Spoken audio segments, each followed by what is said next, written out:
காலம் நீங்கள் இந்த அறியாமை இருட்டில் அழுந்தி கிடக்கப் போகிறீர்கள்? இன்னும் எவ்வளவு காலம் திரை வெளிச்சத்தை பார்த்து பார்த்து வெளிச்சத்தை பார்த்து அங்கே போய் விழுந்து கருகி சாகிற விட்டில்களைப் போல நீங்கள் இன்னும் ஏன் வாழ்ந்து கொண்டிருக்கிறீர்கள்? ஆறறிவு படித்த மக்கள் தானே நீங்கள். எனவே என்னை பொறுத்தவரையில் இவ்வளவு பெரிய கூட்டம் எதற்காக போகிறீர்கள்? ஒரு மாபெரும் தத்துவ ஞானியை தரிசிப்பதற்காக போனீர்களா? உலகமே கண்டிராத ஒரு மகத்தான அறிவியல் கண்டுபிடிப்பை எடுத்து கொடுத்து அதனால் உலகமே பயனடைந்தது, அவர் இங்கே வந்து நிற்கிறார், அவரை போய் பார்க்க வேண்டும் என்பதற்காக போனீர்களா? நான் கேட்கிறேன், ஒரு மிகச்சிறந்த படைப்பாளி ஒருவன் உங்கள் முன்னாலே வந்து நின்றால் அவனை பார்ப்பதற்கு இத்தனை ஆயிரம் பேர் இருப்பீர்களா? உயிர் காக்கும் ஒரு மருத்துவனுக்கு மரியாதை உண்டா? கருத்து வளம் செறிந்த படைப்புகளை தரக்கூடிய ஒரு படைப்பாளிக்கு மரியாதை உண்டா?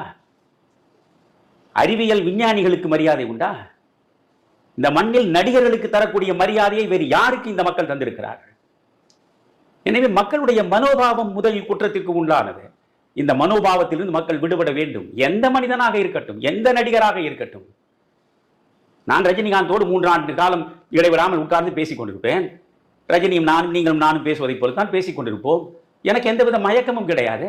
என்னை போல் ரஜினி ஒரு மனிதர், ரஜினியை போல் நான் ஒரு மனிதன். அந்த மனப்பக்குவம் வந்துவிட்டால் நீங்கள் யாரை பார்த்து இப்படி என்று வாய் திறக்க வேண்டியதில்லையே. எனவே விஜயை பார்ப்பதற்கு அவர்கள் வருகிற இடத்திலெல்லாம் பல்லாயிரக்கணக்கில் நீங்கள் கூடினீர்கள் என்றால் ஆட்சி மாற்றம் நிகழ வேண்டும் என்று அவர் சொன்னதற்காக சென்றவர்களை நான் அரசியல் விழிப்புணர்வுக்காக போயிருக்கிறார்கள் என்று நான் ஒப்புக்கொள்வேன். திராவிட முன்னேற்ற கழகத்தினுடைய தவறுகளை விமர்சிப்பதற்கு தருகன் ஆண்மையோடு ஒரு மனிதன் திரை உலகத்தில் உச்சத்திலே இருக்கக்கூடிய இடத்தை கூட துறந்து விட்டு வந்திருக்கிறான் என்பதற்காக அவனை பார்த்து பாராட்ட சென்றீர்கள் என்றால் அதை நான் ஒப்புக்கொள்வேன்.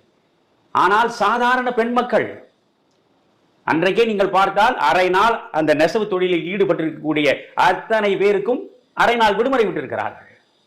இவையெல்லாம் ஐயத்திற்குரியவை. அதற்கு பின்னாலே நான் வருகிறேன். அப்படி அரை நாள் விடுமுறை கிடைத்த உடனே வீட்டுக்கு செல்லாமல் அத்தனை பெண் மக்களும் முண்டி அடித்து இங்கே வந்து நிற்கிறார்கள். நீங்கள் வந்து நின்று தொலையுங்கள். கை குழந்தையோடு வந்து காட்சி தருகிறீர்களே, உங்கள் தாய்மை உணர்வு அதற்கு எப்படி இடம் தந்தது? பல்லாயிரம் பேர் கூடியிருக்கிற இடத்தில் கை குழந்தையோடு வந்து நிற்கிறீர்களே, மூச்சு திணறல் ஏற்பட்டால் என்ன ஆகும்? முதியவர்கள் நிலை என்ன? பெண் மக்களுடைய நிலை என்ன? இளம் குழந்தைகள் நிலை என்ன? இப்படி கூடுகிற இடத்தில் நாம் போய் எதற்காக நிற்க வேண்டும்? வேண்டுமானால் தொலைக்காட்சியில் பார்த்துவிட்டு போகலாம் என்று இருந்திருந்தால் இந்த அசம்பாவிதங்களுக்கு வாய்ப்பே கிடையாது. எனவே என்னை பொறுத்தவரையில் முதல் குற்றவாளிகள் இந்த தமிழகத்தில் உள்ள மக்கள் தான். இந்தியாவிலேயே இவ்வளவு மோசமான சினிமா மோகம் மண்டி கிடக்கக்கூடிய மக்கள் இந்த தமிழ்நாட்டிலே தான் அதிகமாக இருக்கிறார்கள். புரிகிறதா?